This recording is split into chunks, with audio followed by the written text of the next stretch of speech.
आप सबके भविष्य में। धन्यवाद जी हरिवंश जी। श्री गुलाम नबी आजाद जी।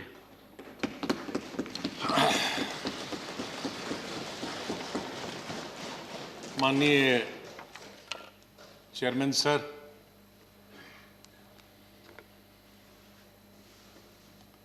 आपने, माननीय प्रधानमंत्री जी ने, माननीय डिप्टी चेयरमैन साहब ने और मेरे जितने भी यहाँ साथी हैं, उस तरफ के या इस तरफ के, सत्ताधारी पार्टी के या विपक्ष के, और विशेष रूप से आपने और माननीय प्रधानमंत्री जी ने जिस तरह से भावुक होकर मेरे बारे में कुछ शब्द बताए, मैं बड़ी सोच में पड़ गया कि क्या कहूं।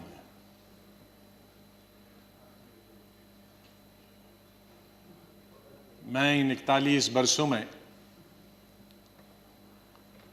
जो मेरा लेजिस्लेटिव कैरियर रहा, 28 साल इस हाउस में, 10 साल लोकसभा में, 3 साल जम्मू कश्मीर की असेंबली में,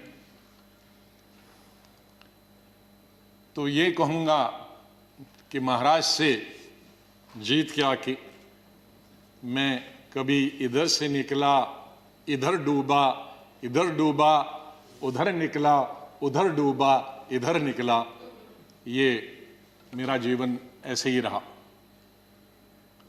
और संघर्ष का जमाना रहा। और मैं आज बहुत सारी चीज़ों को छोटा करने के लिए कुछ शेरों में ही ख़त्म करते हैं। शायर जो होते हैं उनमें एक बड़ी ताकत होती है उनके शेरों में कि हम लोग अगर 10 घंटे का भाषण दें तो वो 2 शेर में ख़त्म कर देते हैं उसका। तो मैं उसका फ़ायदा उठाना चाहता हूँ, वरना अगर मैं इतने 41 साल के इस अनुभव को अगर कहना चाहूँगा तो बहुत समय लगेगा, कई हफ्ते महीने लगेंगे। लेकिन शुरू में करूँगा जिस बात से मैंने पॉलिटिकल कैरियर शुरू किया है, स्टूडेंट लाइफ। और कश्मीर में, जम्मू कश्मीर में मेरा, हालांकि मैं जम्मू से हूँ, लेकिन मेरा डिस्ट्रिक्ट में, शमशेर सिंह जी जानते हैं, मुस्लिम मेजॉरिटी डिस्ट्रिक्ट, उसका असर कश्मीर का ज़्यादा होता है, जम्मू का कम असर पड़ता है, विशेष रूप से मुस्लिम्स में।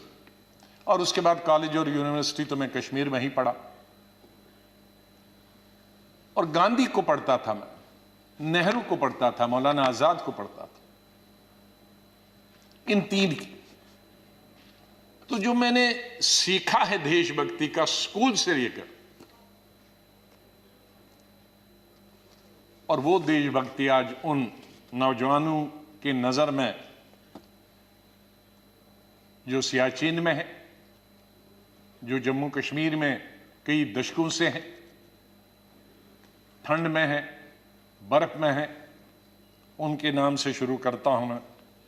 खून की मांग है इस देश की रक्षा के लिए, खून की मांग है इस देश की रक्षा के लिए, मेरे नजदीक ये कुर्बानी बहुत छोटी है, दे दो।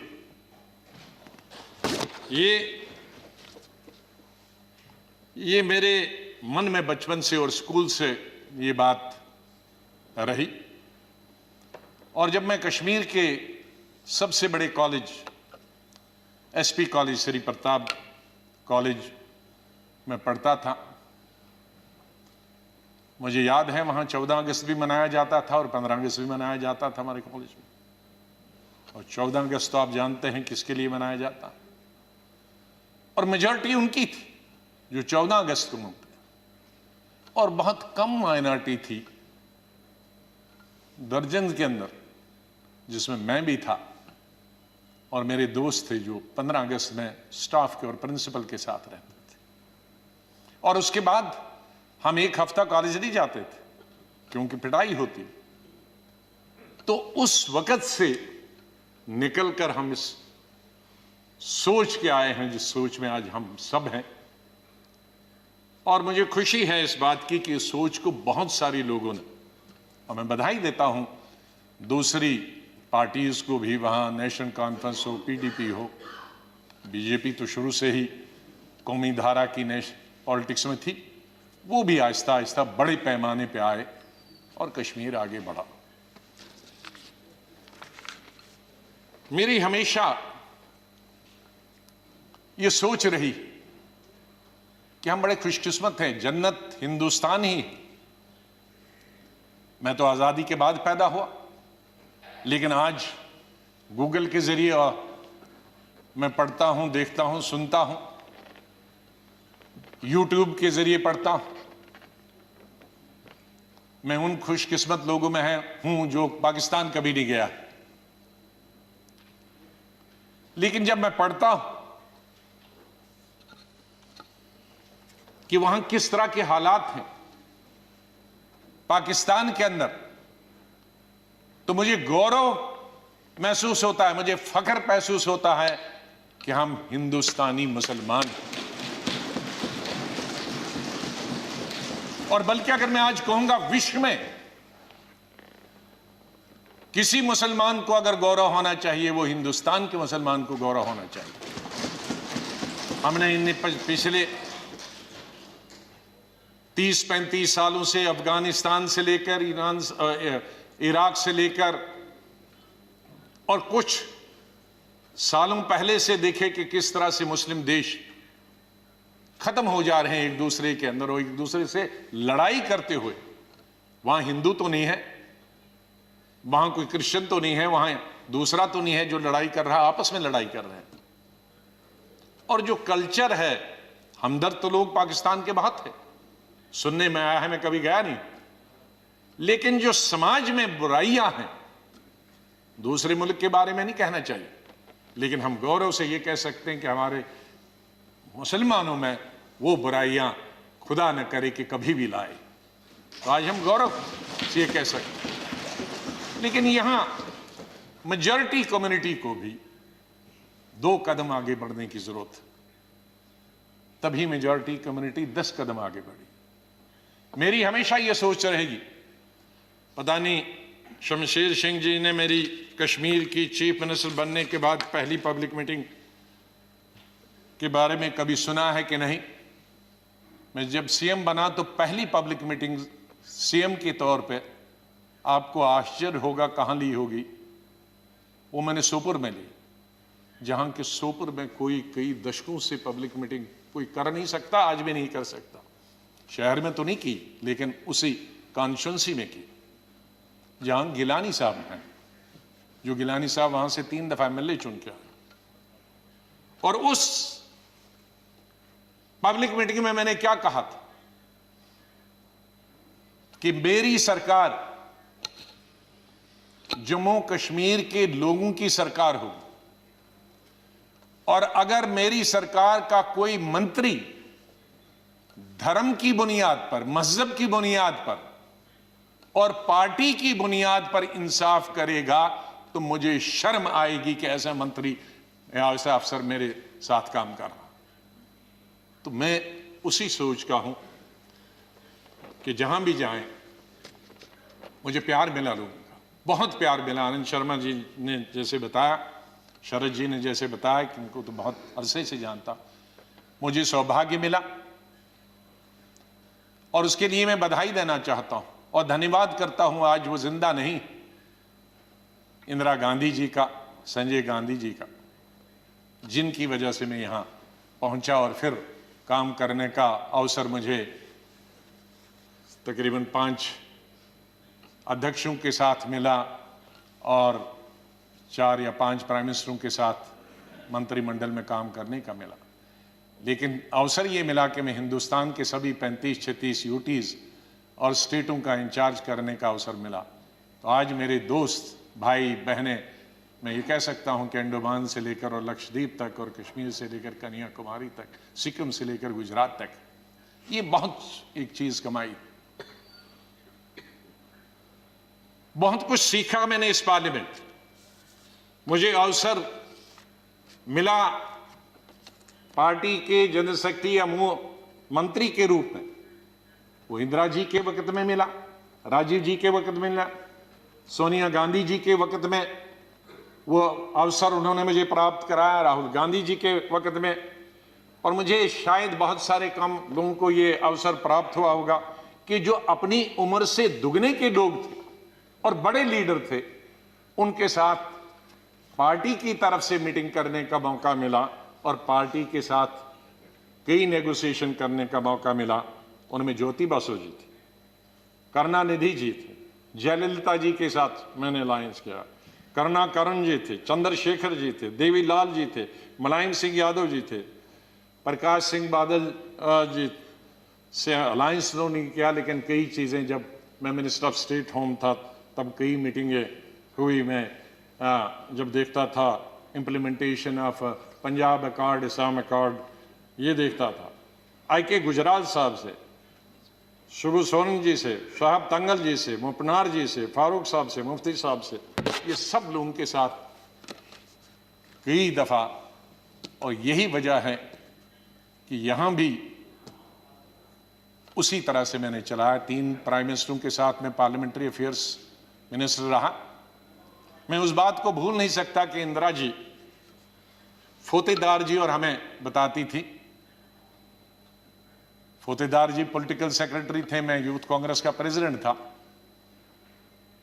कहा जरा अटल जी से भी संपर्क में रहा करो। बीजेपी ने उन्होंने कहा अटल जी से संपर्क में रहा करो। तो वो इस सोच की थी।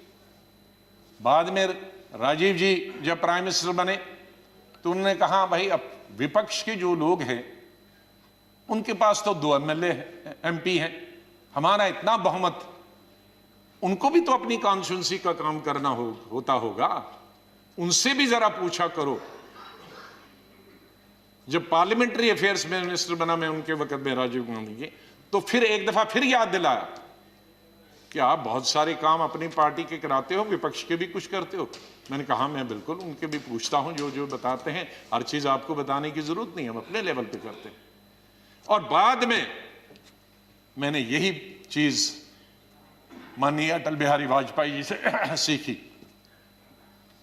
5 साल 91 से 96 तक मैं पार्लियामेंट्री अफेयर्स मिनिस्टर रहा और भी पोर्टफोलियोज थे मेरे पास।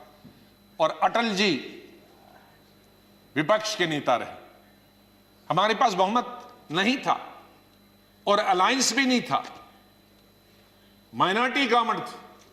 और उस माइनॉरिटी गवर्नमेंट में अटल बिहारी जी वाजपेयी जी विपक्ष के नेता हो, यह हाउस चलाना कितना आसान मुश्किल हो सकता। लेकिन मैं कहूंगा कि सबसे आसान हाउस चलाना उन 5 साल में मुझे अटल जी की लीडरशिप हुआ। और उनसे सीखा मैंने कि किस तरह से हल निकाला जा सकता, विपक्ष की भी बात रहे और सरकार की भी बात रहे। मैंने अपने एलओपी के जमाने में यह कोशिश की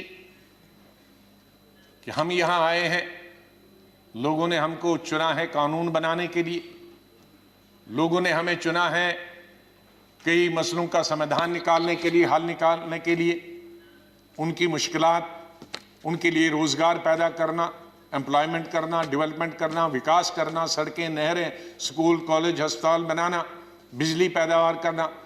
तो अगर हम हर वक्त ये आपस में ही लड़ते रहे, झगड़ते रहे और वो कानून पास नहीं होंगे तो लोगों का विश्वास हमसे उड़ जाएगा।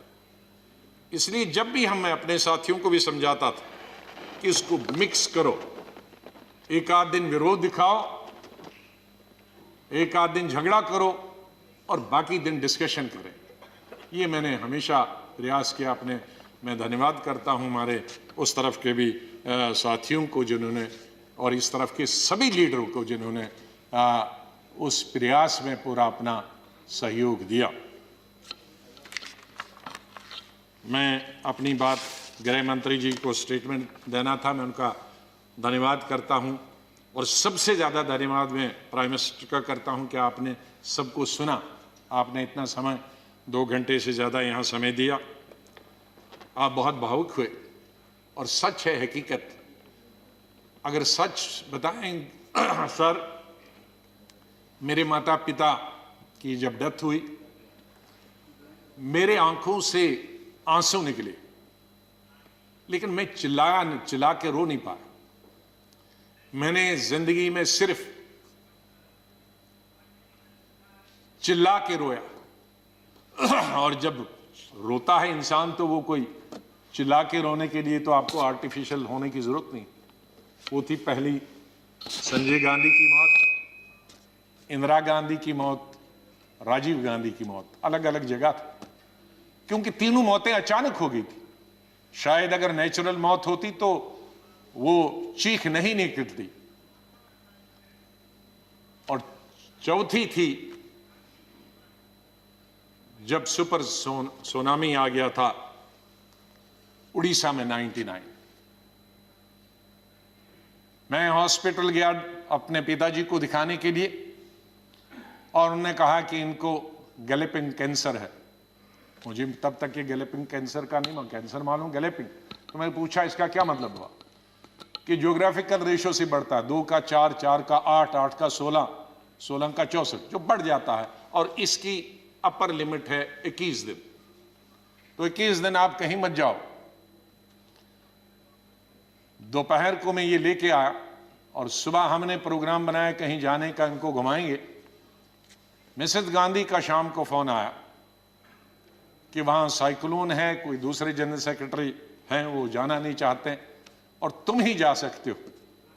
अब मैं उनको कहता कि मैं, अगर मेरे डॉक्टर ने ये कहा है तो कहेंगी बहाना कर रहा। तो मैं अपने पिताजी को छोड़कर, मैंने कहा 2 दिन में वापस आऊंगा। गुजरात के, ये उड़ीसा के लोगों के लिए एक नई बात कहता हूं, क्योंकि इसका लुल्लू, इसका गवाह था, वो इस दुनिया में नहीं रहा। हमारे कांग्रेस का यंग लीडर था, यूनुस, बहुत हाउस होल्ड नेम है आज भी। उड़ीसा जब एयरपोर्ट पे पहुंचा तो 1000 आदमी था, लड़के। तो कहा सर पैदल चलना है, क्योंकि सारे पेड़ जो हैं, शहर पानी में है और सारे पेड़ सड़कों पर है, तो ये 10-12 किलोमीटर पैदल चलना। चले हम। तो सबसे बड़ा काम क्या था पहला, और मिनिस्टर कोई नहीं, चीफ मिनिस्टर भाग गए थे, मिनिस्टर भाग गए थे, कोई एडमिनिस्ट्रेशन, कोई। दुकानें तोड़कर मैंने उनकी लिस्ट बनाई पुलिस की मदद से कि उनको पैसे देंगे बाद में। हमने हथियार लिए जंगल काटने के, 3 रातें और 3 दिन। और अटल जी से जाते ही मैंने फोन पे संपर्क किया, अटल जी प्राइम मिनिस्टर, कि ये स्थिति है और हम सड़क तैयार करेंगे, तब आप आइए ताकि हम वहां समंदर तक पहुंच जाएं। 3 रात और 3 दिन हम तकरीबन 1000 लड़के यूथ कांग्रेस के मैंने लगाए काटने में और सड़क। फिर पीएम को फोन किया, फिर वो हेलीकॉप्टर से आए, फिर उनसे राशन मंगाया, फिर उसके बाद मैंने सोनिया गांधी जी को कहा। तो और वहां मैं रोया जब मैंने लाशें देखी, सैकड़ों लाशें तैर रही थी जब हम समंदर के किनारे तक पहुंचे। वहां मैं चिल्ला के रोया। वो चौथी दफा था। और 5वीं दफा जिसका उल्लेख माननीय प्रधानमंत्री जी ने किया और वो भावुक हुए। मैं 2005 में जब चीफ मिनिस्टर बना नवंबर में, और मई में जब दरबार कश्मीर में खुला, तो मेरा स्वागत गुजरात के मेरे भाइयों और बहनों की कुर्बानी से हुआ। मैं अभी 2 ही दिन पहले पहुंचा था, तो वहां स्वागत करने का मिलिटेंट का यही तरीका था कि आप हत्या करो गरीबों की तो वही स्वागत होता है। उसका मतलब था कि हम हैं, इस गलतफहमी में न रहना। निषाद बाग जो कि राजभवन के साथ, वहां बस से, उस पर लिखा था गुजरात की बस, उसमें हमारे तकरीबन 40-50 गुजरात के हमारे भाई बहनें टूरिस्ट। उस पे उन्होंने ग्रेनेड लगाया और मेरे ख्याल में दर्जन से ज्यादा लोग वहीं हताहत हो गए और कई जख्मी हो गए। मैं फौरन तुरंत जगह पे पहुंचा, लेकिन तब तक पुलिस ने वो हटा दिया था। फिर मैं जैसे माननीय प्रधानमंत्री जी इन्होंने भी डिफेंस मिनिस्टर से बात की, मैंने प्रधानमंत्री जी से बात की, जहाज आया मी-8 उनको लेने के लिए। लेकिन जब मैं एयरपोर्ट पे पहुंचा तो जाहिर है सिक्योरिटी वाले कहते हैं कि सीएम आ रहे हैं, सीएम आ रहे हैं। तो एयरपोर्ट पे ये सब जाने के लिए तैयार थे। हमारे जख्मी भाई, छोटे छोटे बच्चे। तो जब मैं एयरपोर्ट पे पहुंचा तो इन बच्चों ने, जिसका किसी का पिता मर गया था, किसी की मां मर गई थी, वो रोते रोते मेरे टांगों से जब लिपट गए तो मैं जोर से मेरी आवाजें निकल गई, ये खुदा ये क्या तुमने किया। मैं कैसे जवाब दूं इन बच्चों को, मैं कैसे जवाब दूं उन बहनों को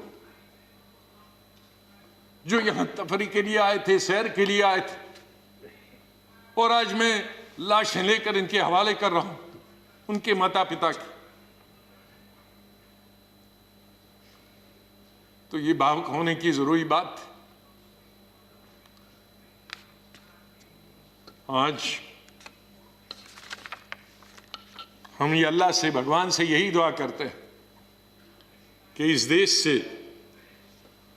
मिलिटेंसी खत्म हो जाए, इस देश से आतंकवाद खत्म हो जाए।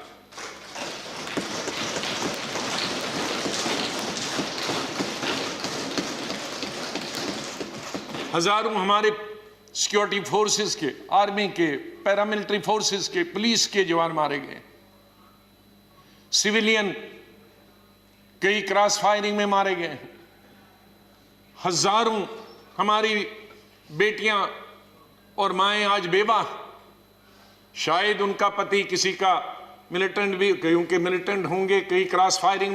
कश्मीर के हालात ठीक हो जाएं। मैं इससे पहले कि कुछ अशार बोलूं,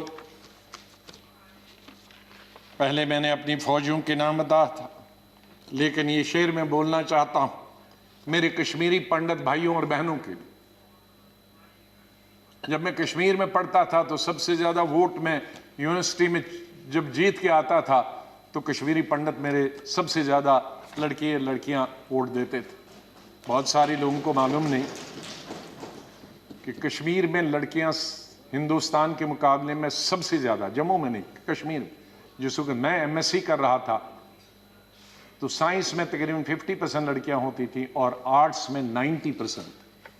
तो ओवरऑल ज्यादा लड़कियां पोस्ट ग्रेजुएशन पढ़ती थी। तो मैं जब यूनिवर्सिटी का इलेक्शन लड़ता था तो हमारे कश्मीरी पंडित लड़के हों या लड़कियां, सबसे ज्यादा वोट मुझे 100% मिलते थे। मैं 99 भी नहीं कहूं। दोस्त हैं आज वो बिखरे हुए, मुझे बहुत अफसोस होता है जब मैं उनसे मिलता अपने क्लासमेट्स। ये उन कश्मीरी मेरे भाई पंडितों के नाम जिनके जो घर से बेघर हो गए, उन कश्मीरी बेवाओं के जो बेवाएं हुई हैं और बच्चे हुए और जो वहां से बिछड़ गए, उनके लिए शेर अर्ज करता हूं। गुजर गया, और ये हमारा जो आज मुद्दत खत्म हुई इसके लिए भी कह सकता हूं, गुजर गया वो जो छोटा सा एक फसाना था, गुजर गया वो जो छोटा सा एक फसाना था। फूल थे, चमन था, आशियाना था। गुजर गया वो जो छोटा सा एक फसाना था, फूल थे, चमन थे, था, आशियाना था। न पूछ उजड़े नशे मन की दास्ता, घोंसला उजड़ गया। न पूछ उजड़े नशे मन की दास्ता, न पूछ थे 4 तिनके मगर नाम आशियाना तो था। तो हम उस आशियाने को, आप दोनों यहां बैठे हैं, उसको फिर आशियाना बनाए जो इस वक्त उजड़ा हुआ है, उसके लिए हम सबको प्रयास करना। और मुझे, जैसे मैंने बताया, बहुत काम कर चुके हैं, सेवा कर चुके हैं, आशीर्वाद सबका मिला है। मैं यही कहूंगा, दिल ना उम्मीद तो नहीं, नाकाम ही तो है। दिल ना उम्मीद तो नहीं, नाकाम ही तो है, लंबी है गम की शाम, शाम ही तो है। कितनी लंबी होगी? सवेरा तो आई, विंटर में जरा लंबी होती है, तो लंबी है गम की शाम, मगर शाम ही तो है, सवेरा तो फिर आ जाएगा। और आखिर में ये कहूंगा, चाहे हम याद यहां ना होंगे, लेकिन फिर उसके लिए कहूंगा, बदलेगा न मेरे बाद भी मौजूए गुफ्तगू, बदलेगा न मेरे बाद भी मौजूए गुफ्तगू, मैं जा चुका हूंगा फिर भी तेरी महफिलों में रहूंगा। माननीय चेयरमैन साहब, मैं आपका बहुत बहुत धन्यवाद करता हूं। आपके साथ काम करने का मुझे अवसर मिला। आप जब पार्टी के अध्यक्ष थे तब भी हमारी मुलाकात होती थी, जब आप मंत्री बने तब भी बात होती थी, जब यहाँ चेयरमैन बनने से, वाइस प्रेसिडेंट आप बनने से पहले आप पार्लियामेंट्री अफेयर्स मिनिस्टर थे और मैं एलओपी था, तब भी हमारे संपर्क है। लेकिन जिस तरह का आशीर्वाद, जिस तरह का प्रेम, जिस तरह का प्यार आपका चेयरमैन के तौर पे मिला और वो जो गाइडेंस मिली, उसके लिए मैं हमेशा ऋणी रहूँगा, धन्यवाद करता हूँ उसके लिए, और आपके स्नेह और प्यार के लिए मैं हमेशा धन्यवाद करता हूँ। माननीय प्रधानमंत्री जी, कई दफ़ा टोका टोकी हुई और आपने कभी बुरा नहीं माना। एलओपी के वक्त में बड़ी बड़ी लंबी स्पीचें आपकी हुई, मेरी हुई, खास करके राष्ट्रपति के अभिभाषण पर, उसमें लंबी तकरीर होती थी। कभी हम कुछ एलओपी की जिम्मेदारी करते थे, लेकिन आपने व्यक्तिगत तौर पर उसे कभी अपने खिलाफ नहीं लिया। हमेशा भी आपने पर्सनल कॉन्टेक्ट्स को और पार्टी की जो जिम्मेदारी है उसको दूर रखा। कभी ईद हो, दिवाली हो, बर्थडे हो, उसमें बराबर आपने कभी भी कमी नहीं की फोन करने की। सबसे पहले या तो मेरी पार्टी प्रेसिडेंट का आता था या आपका आता था। दो आदमियों का तो अनिवार्य, हमारे प्रधानमंत्री और कांग्रेस प्रेसिडेंट मिसेस गांधी। और आपने हमेशा बताया कि कभी अपनी स्टेट के बारे में हो और कोई काम हो तो मुझे आप कभी भी बताना। मुझे याद है जब मैं राज्यसभा इलेक्शन लड़ने गया तो आपने कुछ कहा कि भाई आपको कुछ जरूरत है। मेरे का वो तो लड़ाई है, आपका कैंडिडेट है, मैं कैंडिडेट हूं, उसमें आप कुछ नहीं कर सकते। तो ये एक पर्सनल टच जो होता, आदमी भावुक हो जाता है, आदमी सेंटिमेंटल हो जाता है, आदमी इमोशनल होता है। और मेरे संपर्क तो विपक्ष के साथ आज से नहीं, जब पहली दफा मैं एमओएस बना था तब से लेकर आज तक, क्योंकि हम मिलके ही देश को चला सकते हैं। लड़ाई करके, गालियां दे करने के से हम अपनी बात अपने भाषणों के जरिए कर सकते हैं। मैं आपका बहुत धन्यवाद करता हूं। मैं माननीय डिप्टी चेयरमैन साहब, मेरे यहाँ हम बेंचमेट रहे, वो हमेशा मुझे याद रहेगा। बहुत सिंपल आदमी है, स्ट्रेट फॉरवर्ड है। कभी कभी हम नाराज होते हैं स्ट्रेट फॉरवर्ड, लेकिन स्ट्रेट फॉरवर्ड हमेशा वो लोग नाराज होते हैं। और शरद पवार जी से लेकर और यादव जी से लेकर और सब लोग हमारे लीडरों का तो मैं बहुत ही धन्यवाद, सब लेफ्ट राइट एंड सेंटर, नाम क्योंकि कुछ लूँगा तो बहुत सारे हमारे साथी नाराज होंगे। तो चेयरमैन साहब से लेकर और प्रधानमंत्री जी से लेकर, मैं सेक्रेटरी जनरल साहब का कैसे और सेक्रेटरीट का कैसे धन्यवाद कर सकता हूँ, मुश्किल है करना, क्योंकि इनका सहयोग मिला बहुत। हमेशा हर वक्त जब भी हमने कुछ चाहा, इंफॉर्मेशन पार्लियामेंट की या कोऑर्डिनेशन के बारे में आप तक पहुंचने की बात की, तो सेक्रेटरी जनरल साहब ने और सेक्रेटरीट ने हमने हमेशा हमारी मदद की है। और आखिर इस शेर से मैं आपसे विदाई लेता हूं, और इंशाल्लाह हम मिलते रहेंगे, चाहे यहाँ नहीं मिले लेकिन आगे एक दूसरे के पास आ जा सकते हैं।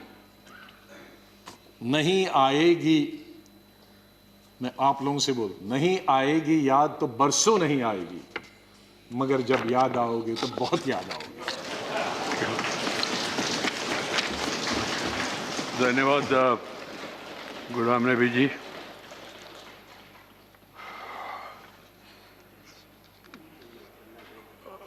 Friends, we have another important